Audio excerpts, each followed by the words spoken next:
Welcome to Raiders Roundtable, brought to you by America First Credit Union. I'm JT. That's the legendary cornerback, Eric Allen, and it's been busy over here the last couple of hours. After the road trip to Cincinnati, offensive coordinator Luke Getsy was relieved of his services, along with two other offensive coaches. So there's a lot going on. It's very fluid. But, EA, your initial reaction, you were on the air late last night when you heard the news. Yeah, very disappointing. And, you know, you never like to see someone lose their job, obviously. But when we start talking about where the offensive coordinator is perched at, calling plays, that was the first sign. You know, if he's on the sideline or in the box, we shouldn't be concerned with that. We should be more concerned about the production on the football field. So that was the first sense of, you know, something's going on here. You know, obviously the last 4 or 5 games, we've had really good success on those first drives, which everyone has noted and kind of understand.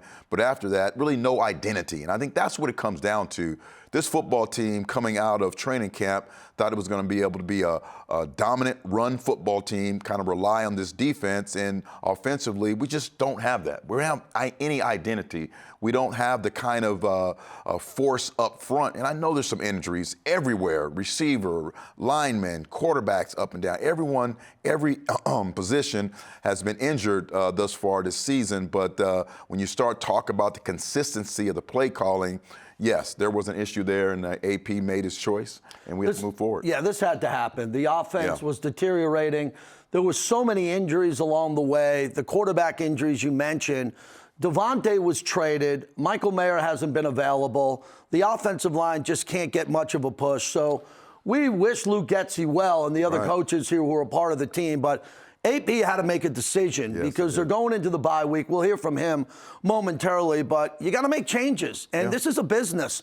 And the business wasn't going right on offense. And we saw that for the last couple of weeks. They'd open up the game with an unbelievable scripted series, and then other teams would make adjustments, and the Raiders didn't have the answer. Yeah, you're right, JT. The adjustments and the details, those kind of things that you lay on the coach's doorstep as far as, yes, you're prepared for that first series, but after that, after the defense puts you in some situations that you have to adjust to, just seemed like we were not consistent enough in doing that. And then when it comes down to it, the players have to perform too, right? So this is not all on the coach. The players have to be able to execute. And when you start talking about that great balance, what quarterback do you have? Do you have different game plans for these 3 different quarterbacks who have played thus far in the season? So that's another mark on the players being able to really find a way to be successful no matter who's on the football field. So right now, this football team has a week to be able to kind of absorb what has happened yesterday and find a way to get back to playing some meaningful football games. Well, recently, just a few hours ago, Antonio Pierce met with the media. Here's what he had to say. Hey, Antonio, Paul here. Yeah, how you doing, Paul? Good. Hey, just checking in. What went into the decision to go ahead and relieve the 3 gentlemen of their duties, and also who now takes over offensive play calling responsibilities? Yeah, just performance results and production. Just wasn't heading the direction I wanted it to go, and I'll use the next 24 to 48 hours to sit down with the staff and figure out who's going to call the offense going forward. Antonio, Vinny Bonsignor, was this your decision, or did anyone influence your decision-making process? 100% my decision. 2 questions, Antonio. I know obviously you felt compelled to make a change to create, whatever spark that might come out of it. But as you analyze what's happened over the last 9 weeks, what can you put your finger on why it hasn't been successful? And do you believe that the play caller and the new offensive line coach and quarterback coach will come from your staff? When I look at the last 9 weeks, I just look, at a bunch of things. I'm going to start first and foremost with the turnovers. I don't care what team you are, who you have at quarterback, who's your head coach, who's your OC. You're not going to win games when you turn the ball over at the rate we've been turning over pretty much 3 times a game, especially 13 in the last 5. I think we've had enough opportunities to punch the ball in and to give our team an opportunity to win games, and we haven't done that. And that's really a compilation of everything. When I go from play caller to the play of our players, to execution, to details, to the confidence that we're playing with, a lot of those things factor into it. Some of it is shocking. I mean, because I think when we left training camp, we felt really good about this group and our team. And then obviously we did get hit with injuries, but that's no excuse because every team in the league is dealing with that as well. But I think offensively, it just wasn't going the way I wanted to go, and it didn't look the way I wanted to look. And when it comes to the coaches, like I said, a lot of that stuff I'm going to look at over the next 24 to 48 hours. Well, as a former player, you could tell, and he's a former player, how tough this is on him. Yeah. It's a big decision. It had to happen. Coach is accountable. He answered the questions. It was his decision. It really was. And when it comes down to it, he mentioned the turnovers, right? So the turnovers is a player's thing. And you have to figure out as a player what situations to take that shot or which situations to live another day. So when you're talking about execution, it's a little bit of both. Obviously, you got to feel comfortable as a player with the play call coming in, which you've done in practice, how that's supposed to work. And if things break down, what decisions do you make in those critical crunch time situations? So when you talk about execution, that's coach's standpoint. You can be able to execute the play, but as far as turnovers, which has really been a thorn in the Raiders' side so far this year, that comes down to players and accountability. So these players right now have to understand they're responsible for what has happened on this football field. So a lot of it was Antonio's decision to get rid of these coaches, but as a player, you're responsible too for why these coaches are not here. It's sad because everything that could go wrong kind of went wrong here. Yes. If you look at the rankings here, third down, they're really struggling. Defenses know when they have to pass. They haven't been affected. Points per game.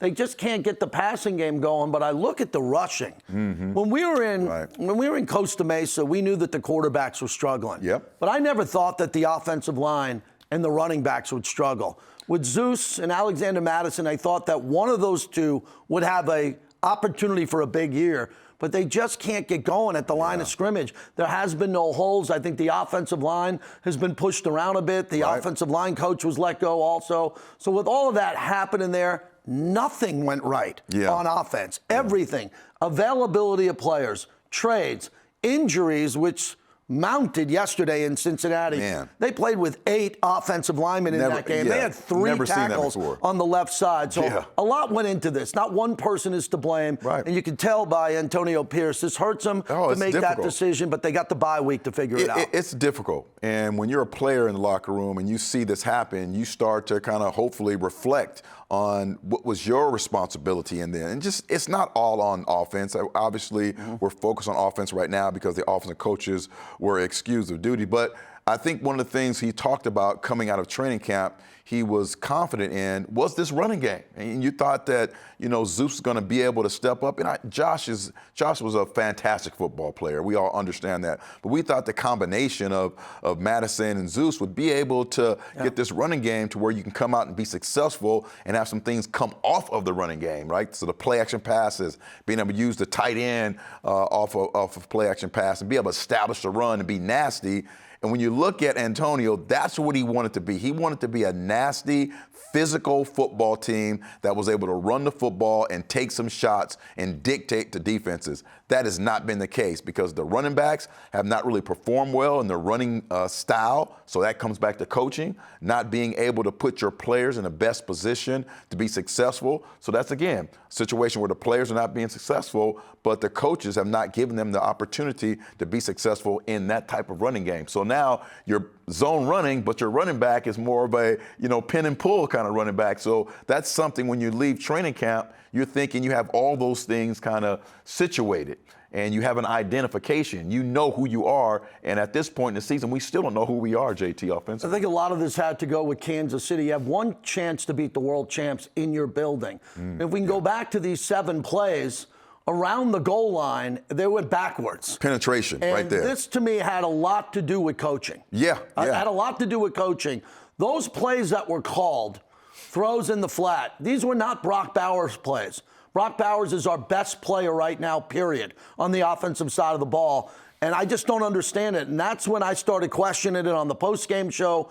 What are we doing right there when we're on the doorstep there? They got to the goal line. So that was the first down. Yeah. So that was the first down. That was great. Then that was basically second down, so you get penetration there. So it's offensive line-wise, you're thinking, hey, we need to find a way to be able to push this pile in the front. So that's just a scheme situation. We know the Kansas City Chiefs up front with Chris is just an amazing defense up front. So you have to find a way as a coach to be able to get a play that you want to run away from Chris and probably put the defense in a situation where you're like focusing on their weaknesses.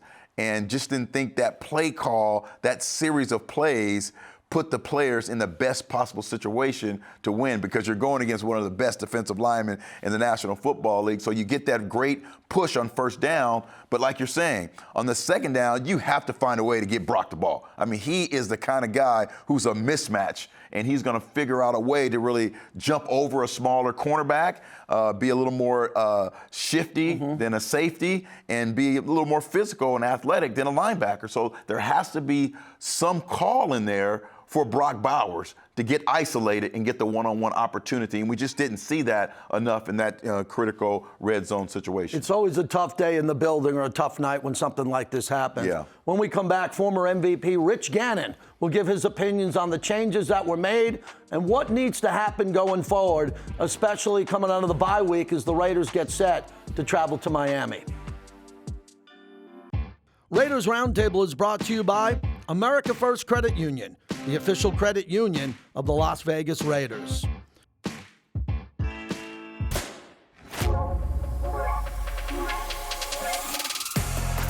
It's in our very nature to find exhilaration in the new, to seek the excitement of the unexpected,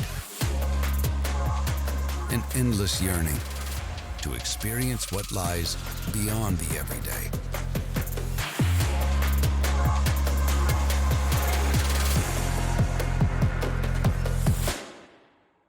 Hey Raider Nation, when you come to see the Raiders take the field at Allegiant Stadium, you should do it from the best seats in the house. So grab an ice cold Coors Light, and you can enter to win tickets for these Coors Light silver seats at Allegiant Stadium. With plush seating, state-of-the-art beverage coolers, and wireless phone chargers, there's no better place to watch your Raiders bring home the win.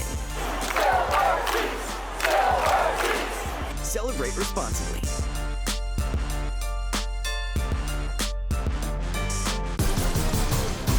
Dude, you're looking ice cold. You look ice cold, bro. Guys, somebody's coming. Somebody's coming. Let's do it. There comes a day When I'll be the one you dream. it's gonna. It's gonna be me. Dude, are you crying?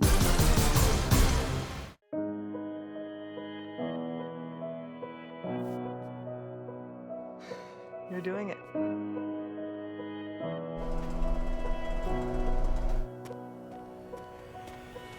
You got this. Yes, this is great.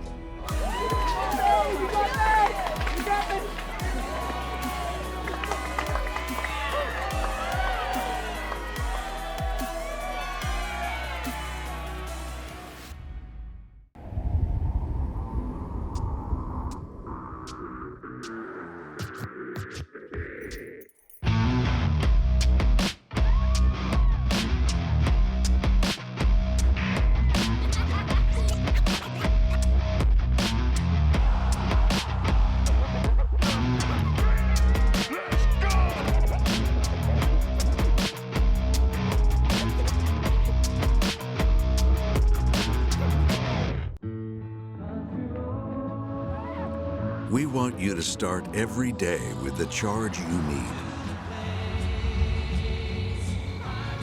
So we're giving you this home charger and covering the cost of standard installation.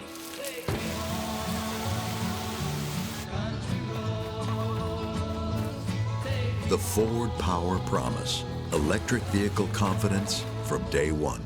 Celebrate 65 seasons of Raiders football. Be a part of our legacy with a special edition brick featuring the exclusive 65th anniversary logo. Get your brick installed at Allegiant Stadium along with a replica for your home or office. Order now and support the Raiders Foundation. benefiting military and veterans, wellness initiatives, and youth development. Secure your place in Raiders history today at RaidersFoundationBricks.com. Welcome back to Raiders Roundtable. Our MVP, Rich Gannon, joins us. Rich, we got the news late last night. Luke Getsy was relieved of his duties as offensive coordinator along with 2 other coaches. Your initial reaction?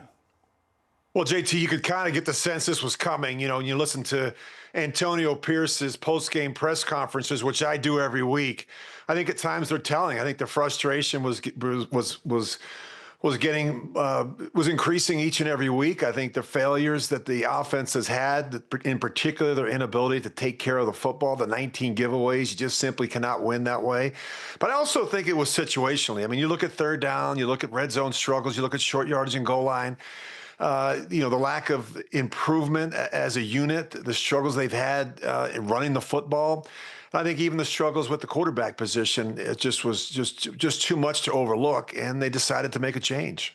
Yeah, Rich, when you're in that quarterback room and you're devising schemes Monday, Tuesday, and you're sitting down with your coach, what kind of input does the player have in those situations when the offense is struggling? There's a lot of input. Well, that's a great question, EA, because I think it depends who the coordinator is. I've worked with some coordinators early in my career where I had a lot of ideas and suggestions that simply weren't heard. Or, the guy was very stubborn and very stuck in his ways. This is our system. This is how we're going to do it. This is how I'm going to call the game. Compare that to when I was with John Gruden, who was very open to comments and suggestions and feedback. Hey, I don't like this. I don't feel good about this. Hey, we didn't rep this well in practice this week. Maybe we shouldn't do this. Hey, these are the throws I like in 3rd and 2 to 4. Hey, these are the shots I like down in the red zone. So that's important to be able to get that feedback from the coach, from the player to the coach. Some are better than others.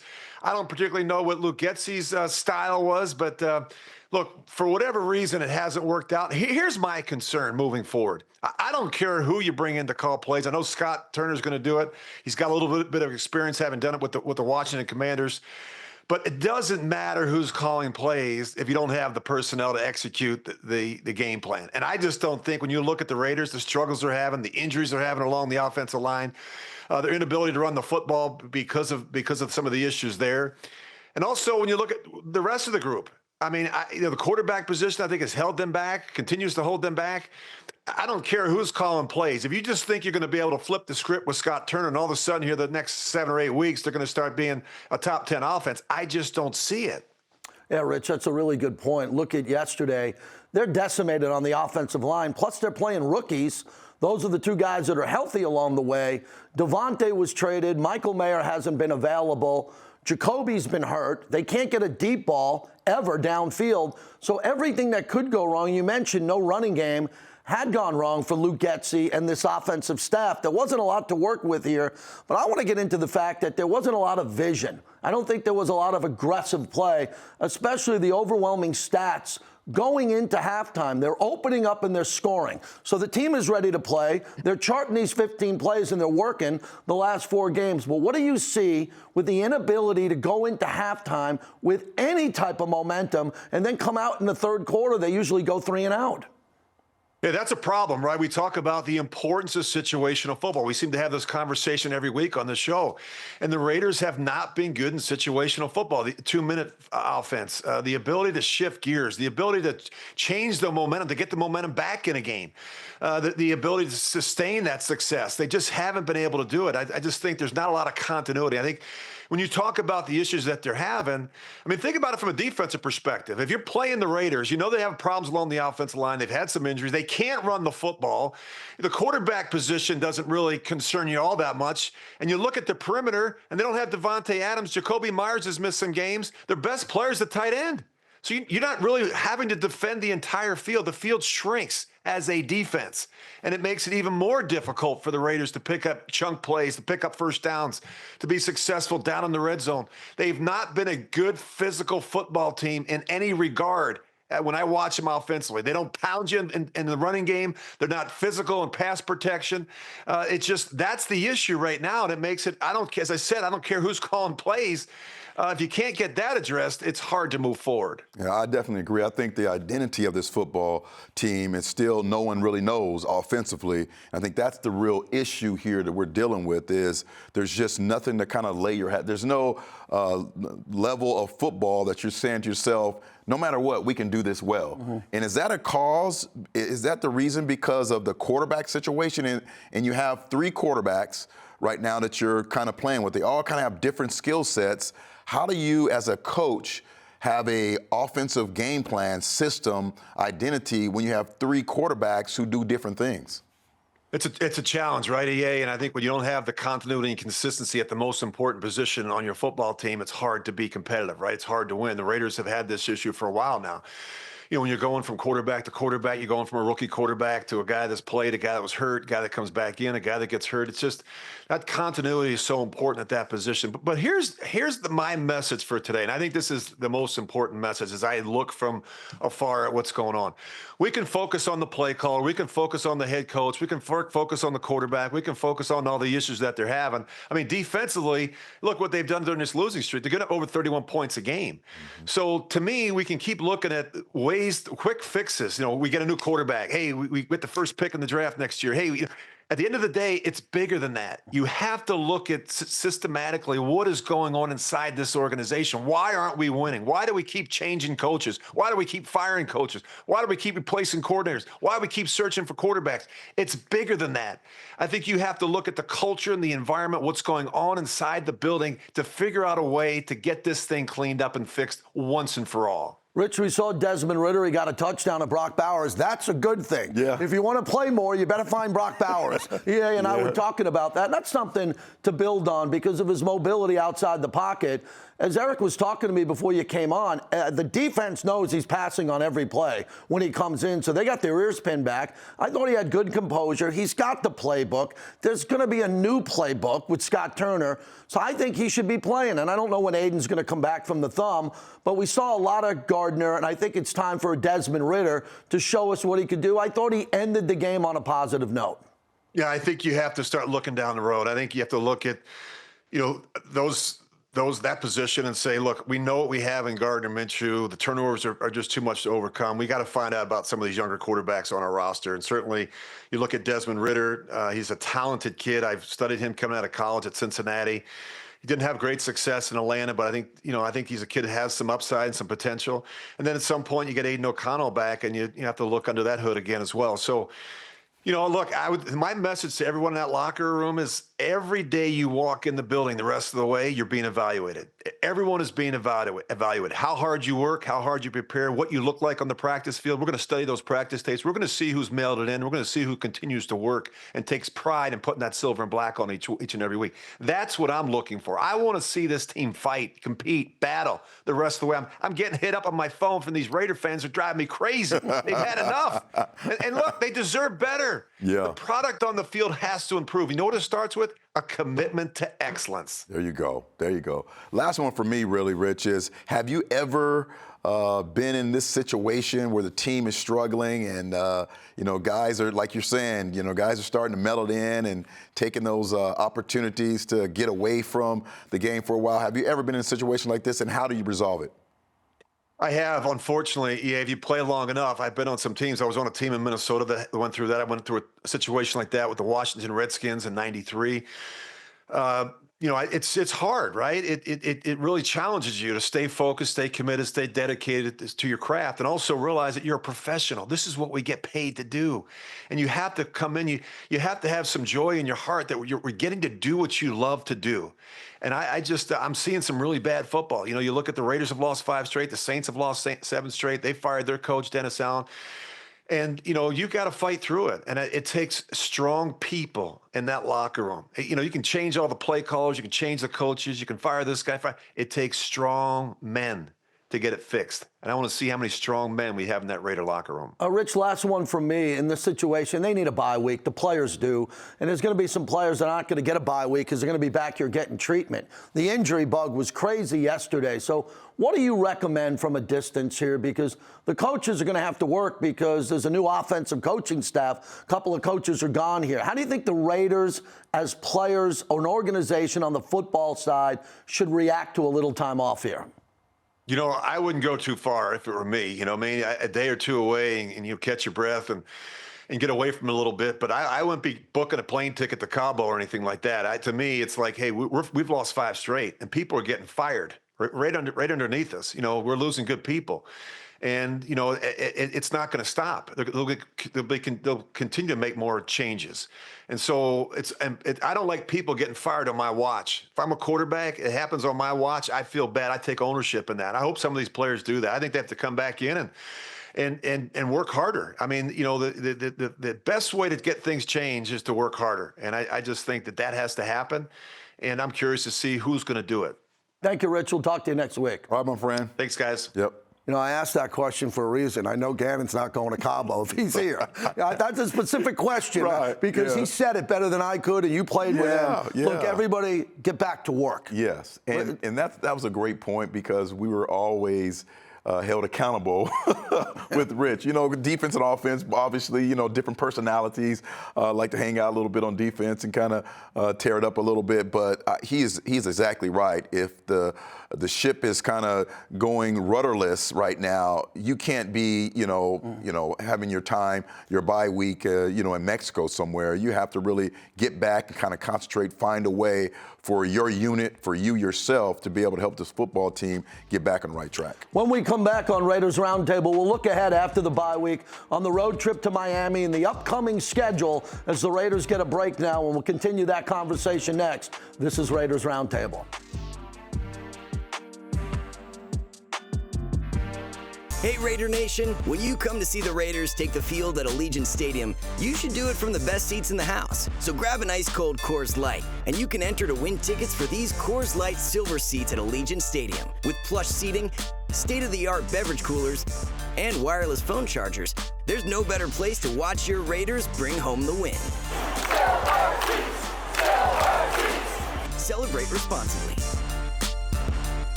It's in our very nature to find exhilaration in the new, to seek the excitement of the unexpected, an endless yearning to experience what lies beyond the everyday.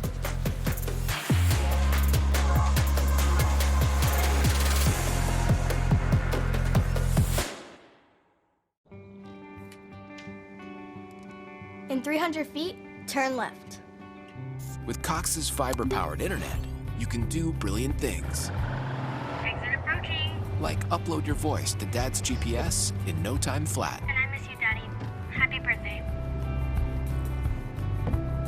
Get multi-gig download speeds powered by fiber.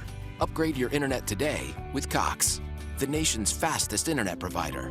Limited availability in select areas. Hey Raider Nation, when you come to see the Raiders take the field at Allegiant Stadium, you should do it from the best seats in the house. So grab an ice cold Coors Light, and you can enter to win tickets for these Coors Light silver seats at Allegiant Stadium. With plush seating, state-of-the-art beverage coolers, and wireless phone chargers, there's no better place to watch your Raiders bring home the win. Celebrate responsibly.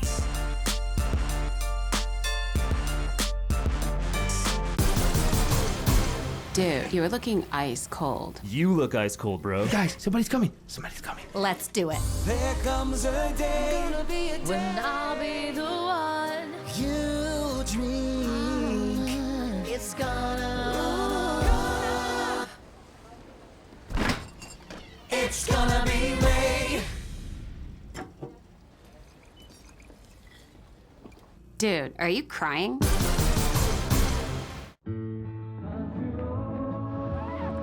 We want you to start every day with the charge you need. So we're giving you this home charger. and covering the cost of standard installation.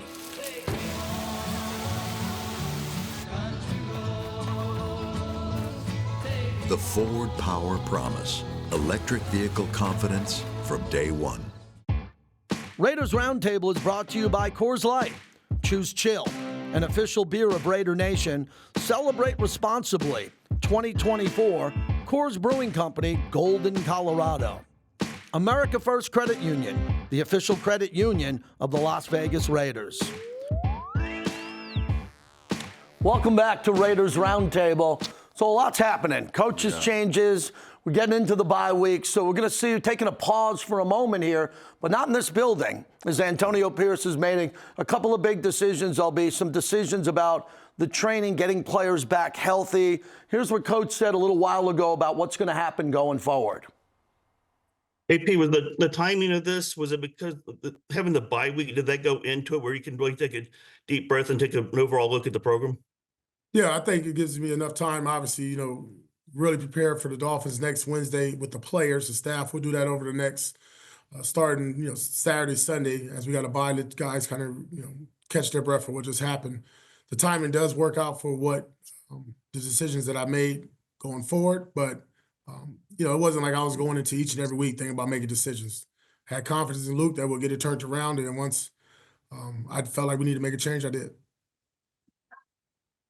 Antonio, I know a lot of the focus today is on the offense, of course, but yesterday the defense, allowing 41 points. What do you think needs to change on that side of the ball moving forward?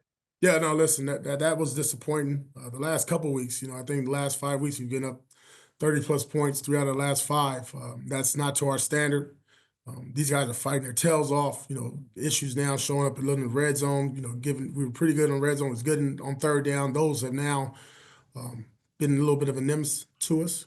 And I think we got to fix those things up. And again, like I just talked to the coaches and Patrick Graham about, just, going back to the drawing boards, man, going back to what we do well, detailing the assignments. And that's just not the coaches, that's the players doing their job and what's asked of them to do. And we have to do that to our fullest ability. So this is not just an offense. Even though we made changes on offense, this is a team problem. And this is a coaching staff that we need to fix first before we can go downstairs on the first floor. And we'll address that with one another as players and staff. Because we're all in this together, man. Listen, every call is not right. Every player doesn't play right, but we got to do it together. We got to stop with the details and excuses and do our job to our best of our abilities. We'll do 2 more, Vinny and Carter. Antonio, it's normal for teams to take a full week during the bye week. Given the circumstances, will you bring the players back earlier, maybe at some point this week to practice? No, I haven't got the injury report, but I'm sure it's pretty deep. I don't think we'll practice at all this week, to be honest with you. We'll meet. We'll have some self-scout moments. We'll have some time to reflect and talk, and at that point, take a deep breath, reset as a staff, reset as our team, and then get back together probably more than likely on Monday and Tuesday. So this is a team issue. There's a lot of guys injured. There's a lot of work that has to be done. But it is a bye week, and these guys need a break. The players have been beat up physically, mentally. It's been tough here. It is actually a good time for a bye week. I would have liked it a little bit earlier, week 6 or 7. Yeah, that'd but be it good is, too. and they got a couple of good opponents coming up, so they got to figure this out. Right, it is what it is as far as a bye week is concerned, but this is a great time for self-scouting, and you have to do that as a player and a coach. Find out what other people are seeing on film. So you go back and you review your bad stuff and your good stuff, and because that's what the players and the coaches on teams that are going to play you are doing right now. They're self-scouting. So that's very important this week to self-scout as a coach, as a player, and then get back to basics. You talked about AP and how he's going to approach this next week, and it's very important that you get back to those fundamentals. Get back to the coaching, like you're a position coach. Get back to just kind of doing the drills that made you a good professional football player. Those are the things you think you kind of graduate from. So you say you already have that, so now you can kind of graduate and go to other things about details. You got to focus on yourself. Go back to those coaching fundamentals that made you a very good football team last year at the end of the year at this time. So I think that's going to be the emphasis going forward, JT, is I think they'll get back to coaching and fundamental football. Let's take a look at the next 4 weeks as we're on the bye. At Miami, Denver at home. That's a payback game. Yeah. We won a lot of games against Denver in a row, Yeah. so that'll get everybody's attention. Yep. Then at Kansas City, that's the Black Friday game, November 29th, coming off Thanksgiving. Let me tell you, at this time last year, this week, there were 5 2-win teams. This year, there's 9 2-win teams. It's not just the Raiders. Raiders are one of 9 teams that have 2 wins. So this league is upside down. Yes. There's only a few teams playing well in the entire league. You're right. No excuses You're right. for the Raiders. They know what their Right, record right. is, but you go around this league from what's happening with the Cowboys, and then you look at Carolina, you look at New England, all the teams that are struggling. A lot of teams are going through this now, but the Raiders, they're not making excuses. Antonio Pierce is accountable. He made it clear today that he made this decision and he's got to fix this going forward.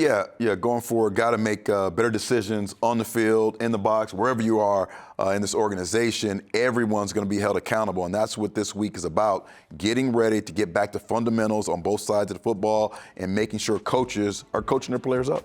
For Eric Allen, I'm JT. We got a bye week here, but there's a lot of work to be done. Thanks for joining us. For everyone at Silver and Black Productions, enjoy the bye week, and we'll be back again next Monday.